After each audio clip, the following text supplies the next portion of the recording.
ആനച്ചിക്കാട് പഞ്ചായത്തിലെ കുടുംബശ്രീയുടെ നിയന്ത്രണത്തിലുള്ള ഹരിതകർമ്മസേനയിലെ 46 വനിതാ സംരംഭകർ ചേർന്നാണ് ജൂൺ മാസം 15-ന് ബന്ദിപ്പൂ കൃഷി ആരംഭിച്ചത്. കുടുംബശ്രീ മുഖേന ലഭ്യമാക്കിയ 500 തൈകൾ ആണ് 25 സെന്റ് സ്ഥലത്ത് വെച്ചുപിടിപ്പിച്ചത്. സമീപവാസിയായ സരോവരം മനോജാണ് സൗജന്യമായി കൃഷിക്ക് വേണ്ട സ്ഥലം നൽകിയത്. വാർഡ് മെമ്പർ ജാൻസി യോഹനാൻ, പഞ്ചായത്ത് അധികൃതർ, കുടുംബശ്രീ ഹരിതകർമ്മസേന അധികൃതർ, കൃഷി വകുപ്പ് ഉദ്യോഗസ്ഥർ തുടങ്ങിയവരുടെ സഹായവും കൃഷിക്ക് ലഭിച്ചു. ഹരിതകർമ്മസേനാംഗങ്ങളുടെ പൂർണ്ണമായ അധ്വാനം കൊണ്ടാണ് ബന്ദിപ്പൂ കൃഷി മികച്ച രീതിയിൽ വിളവ് നൽകിയതെന്ന് പഞ്ചായത്ത് മെമ്പർ ജാൻസി യോഹനാൻ പറഞ്ഞു. നല്ല നിലയിലാണ് ഇവർ കൃഷിയെ പരിപാലിച്ചത്. അടുത്ത വർഷം കൂടുതൽ തൈകൾ വെച്ചുപിടിപ്പിക്കാൻ കഴിയട്ടെയെന്നും അവർ പറഞ്ഞു.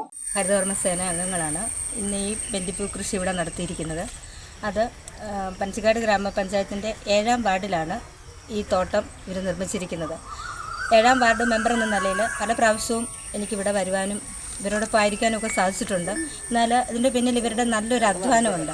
എപ്പോൾ വന്നാലും അവർ വീട്ടിലെ ഒരു കുഞ്ഞുങ്ങളെ പരിപാലിക്കുന്ന പോലെ തന്നെയാണ് ഇവരെല്ലാവരും ഒരുപോലെ നിന്ന് ഈ ചെടി പരിപാലിച്ചുകൊണ്ടിരുന്നത്. അപ്പോഴത് പൂവിട്ട് നിൽക്കുന്ന കാണുമ്പോൾ നമുക്ക് വളരെയധികം അഭിമാനവും സന്തോഷവുമുണ്ട്.